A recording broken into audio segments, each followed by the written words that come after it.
You are actually being steadfast and not falling for the flowers and the nights out, but insidiously, before you know it, their stuff is in your basement or your garage. They're buying your family dinner. They are using your car because you're working at home. They are sneaking in the love-bombed back door. So let's talk about psychological catfishing, because this has a lot of bearing on narcissistic relationships. Now, it just dawned on me that something that narcissistic folks do is that they are, in a way, what we could call psychological catfishers. Now, I'm older, so when the show Catfish and the term catfishing came out, I didn't know what the hell it was. And for those of you who aren't up on these terms, catfishing means to entice someone into a relationship by creating sort of a false social media, or I guess an online dating profile. And then when the person who's pulled into that profile actually meets the catfisher in real life or on a video chat, they see that that person is not at all who they present themselves to be. And by and large, the term catfishing then is focused on sort of misrepresenting your appearance, your gender, or things like a job. So a person will put up attractive photos that are not them, or claim to be a gender they are not. So an example would be a person will pretend to be a young, attractive woman using false images, and then when they actually turn up, they turn out to be an old man. The catfisher is the one who puts out the false identity. The catfish is the person who falls for it. I hope that makes sense, because I actually had to do some research to figure that out myself. But basically the portrayal of something false to draw someone in and then switching it up psychologically definitely felt like something narcissists do. So online spaces really provide a home field advantage for narcissistic folks because they spend a lot of time in them. They are rather superficial spaces, and narcissistic people are really good at putting out a sort of a false self. And in the case of catfishing, it's based on a false self. Catfishing, as I said, seems to focus on clear, identifiable issues: job, appearance, gender, race, age, that kind of thing. But couldn't we make the argument that something that narcissistic folks do, because the premise of catfishing is that you are trying to draw someone in, and I guess get the sadistic glee of playing them, but that something that narcissistics do is draw people in on online spaces. And while the narcissistic person may not shift their identity, so in other words, the narcissist could use their real pictures, their real-ish age, their actual job, though they may sort of grandiosely fluff their job up, but then the real town that they live in. But instead, what the narcissist may do is put out a false psychology of being chill and nice and respectful and kind and easygoing. So let's say you do follow and start messaging with someone who is narcissistic. Their profile may seem attractive and compelling. And remember, narcissistic people are much better at social media and online dating than most people because they're so good at impression management. But the part they may draw you in is someone who seems to be a good listener, who is able to be empathic, may seem well-regulated, give thoughtful advice, be vulnerable, all of which feels like the opposite of narcissism. So you may have lots of virtual backing and forthing, writing, texting, DMing. It may even escalate to a video call. Now remember, this isn't a traditional catfish. So the gender of this person is right. Their pictures are real. Their background may line up with their pictures online. But in your little calls, they may still be showing empathy, niceness, regulation, warmth, and humility. So you bite. And this is a narcissistic person, so maybe there is some love bombing, but the fact is, based on the online interaction, the stuff we know that makes a relationship healthy, like respect, compassion, kindness, mutuality, reciprocity, they are all there. So you think, well, what's a little love bombing? This seems like a healthy person. And in the weeks before that, online, they also, in all their messages, seem to have the goods of what makes a relationship good and healthy. Now, maybe some red flags start to pop up, but you ignore them because they showed you what they were online, right? And it was good, and it wasn't a catfish.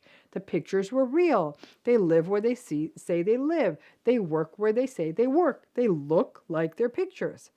I think that a psychological catfish is much more dangerous.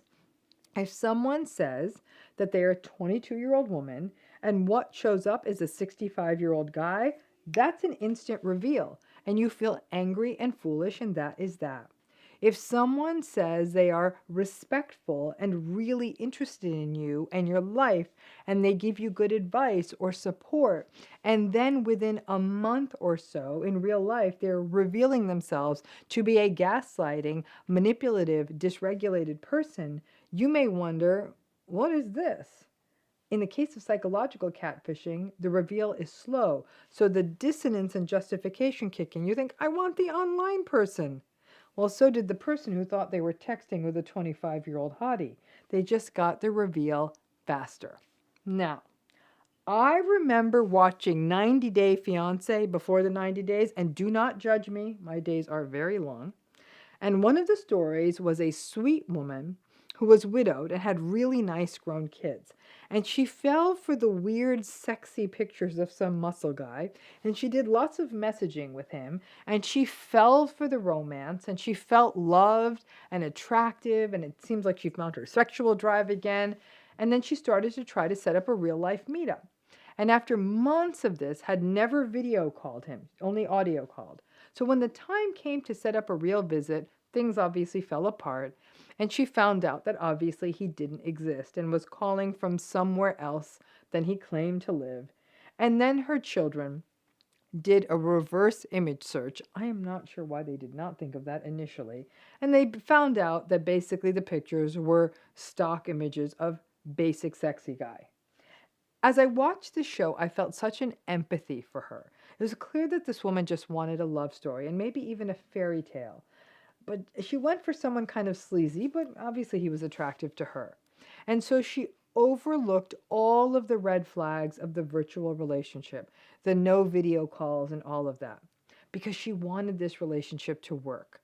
I shudder to think about what would have happened to it if her children had not stepped in and revealed the whole thing to be the fraud, and she actually went ahead and showed up to the place. She actually didn't fall for the financial shakedown that was obviously coming, but the whole thing was sort of sad, right? Let's face it, sane is a good look. Sane, empathic, caring, and when we get those things and a pretty face to look at, well, that feels like jackpot. So when narcissistic folks do this sort of psychological catfish, it shows that they do know what people want. They know that being caring and sweet and kind and listening is what people want. So they can fake it for a catfishing minute and then boom. Because more and more relationships these days are starting online, psychological catfishing may be the new normal. And once you get past the pictures and the superficial fluff, and when they do video chat you and you see they are who they say they are, it can be easy to think, yay, they are who they say they are. They know how to fake what looks good, but that healthy stuff, it's effortful for them. And once they have you, they aren't going to keep breaking a sweat and doing the whole fake respect and compassion thing. Love bombing is a sprint, a short period of time when they can put on a show long enough to get you. Personally, I think psychological catfishing is worse than just regular catfishing because it isn't clear the first time they walk in the door. It takes a minute for you to see that you were played. When a person who doesn't look like the pictures walks in, that's easy. When a person who looks like the pictures and for a minute acts like their messages and their video chats and then comes into your life and then after a few months switches it up, in essence, they drew you in with a false empathic self. To me, that feels like a much worse betrayal. And many folks who are in relationships with narcissistic people do feel that they were duped. If your relationship started in an online space, you may very well feel catfished. And as much as catfishing is a trope and we're tempted to make fun of folks in these relationships, we need to stop, because this was real to them and they felt foolish and betrayed and hurt. And when we make fun of catfished people, because we all think we're so smart that we wouldn't fall for it, to be careful. Some of you may think, well, what's the difference between a psychological catfish and a bait and switch? Maybe nothing, but there is something unique about the online space because it is not happening in real time. The narcissistic person can take a minute and give the responses they know will win someone over. Whether it's a catfish or a bait and switch, to me it's all the same. We get hundreds of emails from good people, smart people, loving people, empathic people who all got duped. Most of you who watch this channel likely got played in some way in a narcissistic relationship. It's why you're watching. This didn't happen because you're foolish. It happened because you're a decent human being. The betrayal of really thinking that you clearly saw someone and then having them do that bait and switch, it's an awful feeling. And remember, the responsibility of that is on the bait and switcher, on the catfisher, not on the person being catfished. Let's stop humiliating the people who fall for it and see the psychological hustlers for what they are. And most of the time, they are narcissists. Vulnerable narcissism remains something that people are increasingly understanding. All of the usual sort of criteria of narcissism are going to be present, as with all forms of narcissism: lack of empathy, entitlement, grandiosity. But all of this comes out in more of a sullen, resentful, angry, passive-aggressive, and rather victimized manner. Where the grandiose narcissist is extroverted, many vulnerable narcissists are actually quite introverted. That lack of look at me, everyone pay attention to me energy, the absence of the classical attention seeking, all of that can throw people off. In fact, many people who are vulnerable narcissists can actually look more like they're socially anxious more than anything narcissistic.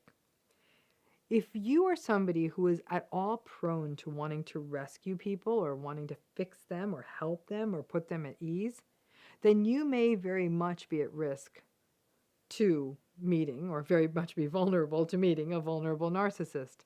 Because it isn't all grandiosity and flashy, or even that these folks are necessarily that controlling, especially in the beginning. Because none of that's happening, people often think that they're in the clear. They basically see someone who seems a little bit socially awkward. But so often, vulnerable narcissistic folks can often come off as being kind of down on their luck. People see someone who just needs someone to give them a break, maybe help them find a job or a better living arrangement or transportation, or to unlock their potential. That new vulnerable narcissist in your life has the risk of becoming a bit of a project. So, what does the love bombing look like in a vulnerable narcissistic relationship? Well, it can look like intense humility combined with being with someone to whom life, it always feels like to them, they're always saying life has never been fair to them, and it kind of seems that way. They will share that they're really good at doing something, so they're expert at something, or they have experience with doing this or doing that, but that they've never had any success or never really made a lot of money or never managed to finish school or never pursued a certain career. And then sometimes a kind of virtue signal a little and say, oh, that stuff doesn't matter to me. And over time, what you thought was humility will end up starting to look a bit more like contempt. You may see someone who might feel that they march to the beat of their own drummer, who doesn't need a fancy degree or a career to feel good about themselves or a fancy place to live. And they will often be quite dismissive of those things, and it will actually even seem refreshing to some people. The dismissiveness over time, especially as you enter the devaluing and the discarding phases of the relationship, will start to feel more like contempt and disgust. They'll start saying, ugh, college is so stupid, and people who go to college are stupid, or Going to work every day, ugh, God, you're so stupid. Mortgages are stupid. Owning things is stupid.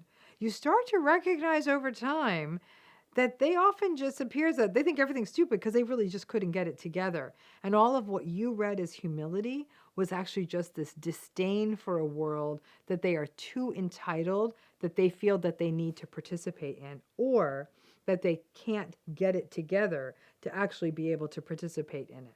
So I'd love to hear in the comments, have any of you ever met someone like this? And how soon did you start seeing these kinds of vulnerable, resentful patterns and start seeing their true colors as being something more narcissistic? Now, vulnerability, not surprisingly, they're vulnerable narcissists, is another part of the love bombing. The vulnerable narcissist will often share a rather sad backstory, and they may very well have had difficult childhoods, but some will complain about growing up in a family, for example, that didn't have enough money. They may have had really, really nice parents, but they'll say, oh God, I suffered so much because we didn't have enough money. They may talk about childhood experiences that were very, very rough, like bullying. And you'll want to be there, as an empathic person would be, and you'll want to help them and perhaps let them know that they are safe with you. It can feel really comforting to be that to someone who has ever suffered. Unfortunately, what you're going to realize over time is that no matter how much empathy or no matter how many caring ears you offer them, they will forever seem stuck in a victimized place and can't seem to move forward from that mindset. All of that sharing that they do on their part about how sad and messy their lives have been may actually give you the courage to share your own difficult backstory as well and not feel ashamed of it. Initially, they may even listen to your backstory and respond in a way that feels supportive. But love bombing with a vulnerable narcissist, although it's not going to feel like the fancy restaurant, fun vacations, nights out dancing 10 dozen roses love bombing, so it often gets missed as love bombing, this sharing actually will feel like deep intimacy, not just this razzle-dazzle getting lots of gifts. It'll feel like something deep. So this is where this backfires. It backfires in vulnerable narcissistic relationships because all that vulnerable stuff you shared, it'll get weaponized against you. And all that stuff you shared, that for the first time you felt safe to share maybe, will be used against you, which will really, really undercut your sense of trust. Now, for people who are rescuers, this is sort of a reverse love bomb. The vulnerable narcissistic person is notorious for their failure to launch, something we've talked about in other videos, and their paranoid and victimized thinking that the world is against them, and they'll believe that the world is colluding to stop them from launching. In the early days of the relationship, you may want to take this on. You may want to rally to solve this problem for them. You may get pulled into wanting to help them find a job, introduce them to contacts, help them find a better place to live, or even offer for them to stay with you, loan them your car, loan them money. The vulnerable narcissistic person becomes a sort of project, and initially you may see a little bump. They may even accept it and even be grateful for your help for a minute.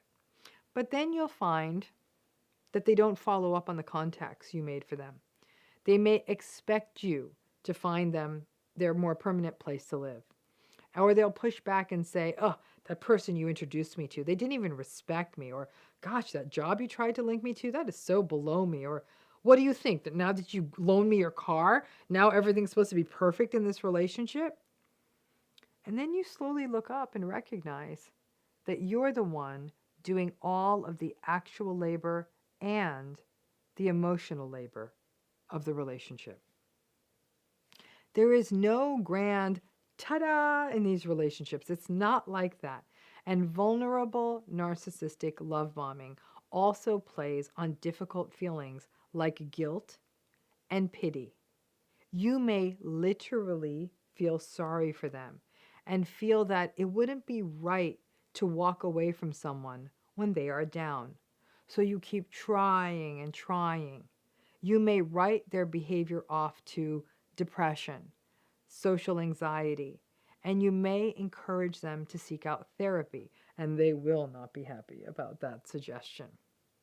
So, in short, the love bombing phase with a vulnerable narcissist is often a bit of a search and rescue mission, and it really is a rescue dance. Not of gifts and trips and nights out, but what feels like a sort of pseudo intimacy that happens through lots of sharing, lots of hearing their stories of how they feel like a victim, and falling into a dance of wanting to save them. It's as though the narcissistic person is playing upon the vulnerability of people who want to help people. And you may feel that all of this helping and being there for them will set a precedent of the two of you being there for each other. These relationships don't work that way. They're always a one-way street. So that's not going to be the case. The vulnerable narcissistic relationship, like most of these relationships, is ultimately a bit of a black hole. You keep throwing more and more of yourself into it, and it just gets sucked away. Nothing you do will ever be enough. The world will never feel right or fair to them. The vulnerable narcissistic person will forever feel like a victim, that the world owes them something, that life has been uniquely unfair to them. And that can hurt to hear, especially if you are knocking yourself out to always be there for them. It is very seductive if someone loves being a helper, or a fixer, or a rescuer, and you meet a vulnerable narcissist. During the early phase, you may feel really useful and helpful in a relationship, and that can be actually a very intoxicating feeling. Vulnerable narcissistic love bombing is a pattern that is often missed, and in fact, many people, when they are in the throes of vulnerable narcissistic abuse, will say, "Yo, I didn't get any love bombing." Actually, you did. It just looks a lot different. That slow, sort of spinning vortex that draws the best parts of you in, your empathy, your resilience, your desire to help people. And just like a vampire, these relationships will suck you dry. So please, drop a comment. Were you in a relationship with a vulnerable narcissist? How did the love bombing look for you? Was it consistent with the stuff I'm saying? Did I miss anything? I'd love, love, love to hear from you. Now, some people may wonder, well, if the love bombing isn't so flashy, in theory then, I'm not being drawn in by all that excitement, wouldn't it just be easier to leave one of these relationships during the devalue and discard cycle? Not really, because powerful emotions like pity and guilt can often set in. And the belief that maybe if I can try one more thing, maybe one more thing will make this work, that can also kick in too. And also, many people still do not fully recognize the vulnerable narcissistic pattern for what it is. Even if it ain't roses and fireworks, it can still be love bombing because it draws you into something where you're not adequately seeing the red flags. Love bombing is all about idealization and seduction. That may not always necessarily be, again, roses under the full moon. It could be any experience that plays on your idea of what it feels seductive, draws you in, draws in the best of you, but also really, really blocks you from seeing those red flags. Let's talk about what seaweed has to do with narcissistic relationships. I'm going to be talking about sort of a seaweed strategy that we often see in these relationships, and it might give you a sense of, and one of those reasons you got stuck. Now, once upon a time, and the reason I think I call it this is I used to be a more regular scuba diver. I'm not doing it so much now, but back when I learned and I got certified, I learned in the kelp beds here around Southern California, places like Catalina Island and the Channel Islands, places like that. And diving here in Southern California, you have to be careful as a diver in those spaces because they're full of kelp, that you don't get entangled in the kelp and the seaweed, which could sort of wrap around you and get you stuck, which would be scary under the water, and you had to not panic and be skilled enough to disentangle yourself or cut yourself out of the kelp or have your dive buddy help you out, which is why it's important to not dive alone. So that's where this original vision came to me. Now, over the years, I have always looked at seaweed or kelp as a sticky place where we can get stuck. And it sort of comes up on you quickly. get the big blue ocean, but then it becomes sort of an oceanic entanglement when the seaweed gets you. And because of what I do for a living, studying narcissistic abuse, one day when I was in the sea and the damn seaweed kept wrapping around me and I had to get it all off when I got out of the water, I sort of chuckled to myself and I thought, oh my God, the seaweed is like a narcissistic relationship. I had originally tried to swim clear of it and avoid it, but it still managed to catch me quickly anyhow and snuck up on me without me even quite noticing it. And then I was all entangled in it. It was hard to get unstuck. And now I was cleaning up a bit of a mess and panicking a little because it sort of ruined my swim and I didn't want to get tangled more. Narcissistic relationship. Now, this seaweed strategy that is often observed in narcissistic relationships is the quick creation of entanglement in a relatively new relationship. It can certainly happen as part of the love bombing phase, but it can also trail into the devaluing phase and beyond. So it might be you're in a narcissistic relationship. You even think you've got it figured out. You know your red flags, you know your vulnerabilities, you are on it. But without knowing it, you can get tangled up. And this can happen in any kind of narcissistic relationship, a friend, partner, workplace. Before you know it, you find yourself maybe having shared some financial things, like maybe you loan the person a little money. You may meet their or they may meet your children really quickly, or you may move in too quickly with them and start meeting friends and family really fast, or you might get in too deep with practical stuff that affects things like places to live or cars or jobs, that stuff of life. You start to really believe you're in a relationship, right? You're falling in love because the practical stuff, that's a relationship, right? And that kind of justifying often makes that seaweed wrap not only more quickly, but tighter. You're seeing the red flags, and every sensible part of you is saying, run away. It's still early enough to do that. It's only been a few months. But those early practical tangles are the issue, and it can be really hard to cut them away. That's why you need a dive buddy to help you out. And in the midst of all those seaweed tangles, that's where people start making justification, even when the ringing in your head and your body is, this doesn't feel right, this isn't right. And those trauma-bonded, cognitively dissonant, driven justifications begin, and you are rationalizing. And before you can say, I think I'm running out of air in my scuba tank, you start believing the false narrative of the relationship, and boom, you are in a gaslighted mess. This kind of seaweed tangly thing is a form of love bombing that we don't always recognize.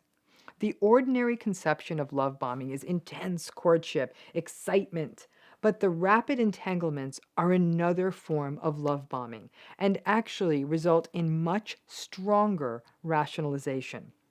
You are actually being steadfast and not falling for the flowers and the nights out, but insidiously, before you know it, their stuff is in your basement or your garage. They're buying your family dinner. They are using your car because you're working at home. They are sneaking in the love-bombed back door. All of this tangled up practical stuff is actually one of the strongest glues of the narcissistic relationship, a reason that people get stuck. Most of us are savvy enough to not be played and plied by gifts and fun, especially with more and more people out there really understanding love bombing. But the practical stuff is tough, especially when it involves other people. It's the seaweed. The big blue sea may be inviting, but you can't always see that seaweed until it's too late. And for all of you who are watching this who say, girl, I don't swim in the ocean anymore, I get it. I can't begin to tell you how many people have told me, oh, I did see the damn red flags right from the jump. I knew this wasn't right, but we did get into the practical stuff too fast.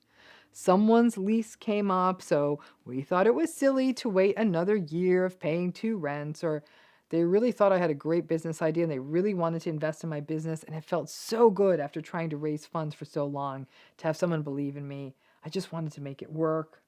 Or I just assumed that they would pay me back. They had a really nice lifestyle and they seemed to have enough money. They told me they were just going through a rough patch. Or my kids met them and they really liked them and it was so good to see my kids having such a good time. or this person was actually really a big help with something I needed help with. The list of these things goes on and on. So many times the practical stuff doesn't grab our attention the way the traditionally love-bomby stuff does. This practical stuff can often feel more intimate than a candlelight dinner. The shared stuff, the shared purpose, the shared regular life things, that feels like intimacy. And so it can be really hard to disentangle from that stuff. Keep in mind that in the midst of them maybe winning over your children or your family or just it feeling like normal, let's eat dinner at home life, the bad stuff is still happening.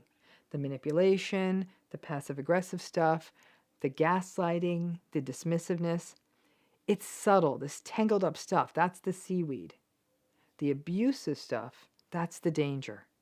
And it can start feeling really hard to get unstuck because of that seaweed. And the narcissistic folks aren't stupid. If you try to put on the brakes and hold off, say, hey, let's hold off on meeting families and friends and kids or loaning your car to them or moving in with each other, they may push back and say, oh, I guess you really aren't that into a committed relationship. I guess you're not really interested in something more serious. And if you hear a statement like that, that can be very confusing. You're seeing red flags, but you do want a committed relationship. It really takes a lot of clarity to say, yeah, I do want a serious relationship, and I want to take my time, and then be okay with them walking away. It's a great way to weed out the suckers, but the trauma-bonded patterns can make that stance really difficult. And so when they doubt your commitment, a lot of people double down, despite the red flags. So be wary of the seaweed. It sneaks up on you and can get you stuck, sometimes dangerously so. Narcissistic folks are clever. If they are getting supply from you, they may want to keep you in it and may try to very quickly pull you into those sticky, seaweedy, practical connections and linkages. In any relationship, make sure you pace the practical stuff. Hold off on overly entangling your life with them. It may seem inconvenient or inexpensive to do stuff like pay 2 rents, but honestly, it could end up saving your mental health. Because if they can't use those practical tangly seaweeds to get you stuck, then they may walk away early in the relationship. And trust me, that's a good thing. So be careful of that seaweed, and next time you get caught in some of it, I want you to chuckle and say, oh, Dr. RAMANI reminder that I don't get quickly tangled into a toxic relationship. We're going to talk about a form of gaslighting that you may not even have known was a form of gaslighting, and yet I bet more than a few of you have experienced it. Ready? Okay, so let's take it from the top. Now, just as a review, in case some of you are new to this party, remember what gaslighting is. It's a denial of the reality of another person. And this can be actually denying events that occurred, or behaviors that were engaged in, or words that were said, or it can just be an invalidation and denial of a person's emotions. Someone saying things like, you have no right to feel that way, or you're being too sensitive. Now, let's face it, you know this already. I have talked about gaslighting ad nauseum. I've written about it, I've done workshops on it, done videos on it, and most of you by now get it. But this is a type of gaslighting that has been coming up more and more, and I wish I'd pointed it out earlier as a form of gaslighting, because it is. Most of you have experienced this too. It's actually a big contributor for why many people are stuck in gaslighted and narcissistic relationships. So let's tell it as a story. You know the scenario well. Behind closed doors in a narcissistic relationship, it's invalidation, devaluation, manipulation, lying, criticism, anger, rage. But then you'll be with the narcissistic person with other people, with friends or family or work event. And the narcissistic person in your life all of a sudden is the most charming, gracious person you have ever met. The narcissistic person in your life remembers people's names, pulls people's chairs out, takes the hand of an older relative and helps them down the stairs. They pay the check for everyone. They compliment people. You feel as though you've gone through the looking glass into the matrix. You look at this narcissistic person and think, wait, this person's actually really great. I forgot. No, I really like them. Whoops. I'm actually married to them. Or I'm their child, or whatever their relationship is to you. You're like, whoa, wow, they're great. And you say, oh, no, I was so wrong. They're cool. I'm always trying to sabotage things in my relationships. My standards are too high. My partner, my husband, my wife, my parent, whoever this person is, I'm so lucky. I need to stop overthinking this relationship. And then, just to confirm what you think, oh, I have such a great partner or something, your friends and your family, whoever, all tell you, oh, you're so lucky. What manners. How nice. Then you go home. You're kind of feeling warm and fuzzy, even in the car. And then the door closes when you get home. And the face looking at you isn't the same face of the person who pulled out a chair for an older relative, or helped someone down the stairs, or picked up the check, or complimented people. The face, the person now is unseeing, unempathic, and contemptuous or distracted. The warmth, the charm, poof, all gone. Now you're really confused. What is real? This back and forth. We had such a fun time at dinner. They're lying and manipulating me. But we laughed a lot at that movie. They're really criticizing and devaluing me a lot. That back and forth, that whiplash. It's the architecture of the narcissistic relationship. These relationships are always 3 steps forward, 4 steps back. But the cognitive dissonance means that you focus on the 3 steps forward and you don't notice with those 4 steps back, you are always falling behind, 1 step at a time. And it becomes easier to blame yourself than the relationship. But these big, grandiose shows of generosity and solicitude in front of other people, especially other people who may matter to you, that may be one of the ultimate gaslights, because now everyone is in on the delusion. People see the generous, helpful, solicitous, charming person, and because most people out there don't understand or recognize narcissism or gaslighting, they think you are the problem. And since there are many people out there who are experiencing narcissistic abuse can be anxious, sad, and self-doubting, people may actually view them, other people may actually view the person experiencing narcissistic abuse as the problem, and the sunny narcissist is a saint for putting up for the negative Nelly who's complaining about this relationship. This is gaslighting. The narcissistic person who needs narcissistic supply is no fool. They often know that they need to put on a show to get supply. But narcissistic people are built to be interpersonal sprinters. They can only wear the mask of charm for so long before the exhaustion gets to them, and then they are back to being their malcontented and contemptuous selves. It's why that come down, that mask comes off as early as the car ride home. So in the end, many people think of this as a disconnect. They're a charmer in public, they're a cruel manipulator at home. It's actually not a disconnect. The narcissistic person is doing what narcissistic personalities do, getting their supply in public, and then getting rid of their tension and regulating their shame by attacking you. You, the person who stimulates their shame because you got in too close. The narcissistic tendency to be dismissive and even disgusted by true intimacy, closeness, emotional depth, and empathy in a relationship means that they are often contemptuous of those in their lives who need that closeness and intimacy, like children or spouses. Narcissists can do the short-term charm and charisma show for those who don't need them on the daily. For example, people like extended family or colleagues and friends, they can put on the show for them. This dynamic may be most pronounced in intimate relationships, but if you grew up like this, you get it. The charming, beloved parents in public who are actually cruel, invalidating, and emotionally abusive in private. You were viewed then as the ingrate, the spoiled child in other people's eyes because you didn't see how great your parents were, and your parents got their narcissistic supply from the world and then turned their children into emotional, and sometimes physical punching bags they would use to regulate their tempers and their rage. It is an awful, confusing way to grow up. Now, this cycle, charming in public, abusive or mean in private, is a profound gaslighting experience because it leaves people questioning their perception and their reality. It's why, over time, these relationships leave people so anxious, so confused, so full of self-doubt, so helpless, and so hopeless.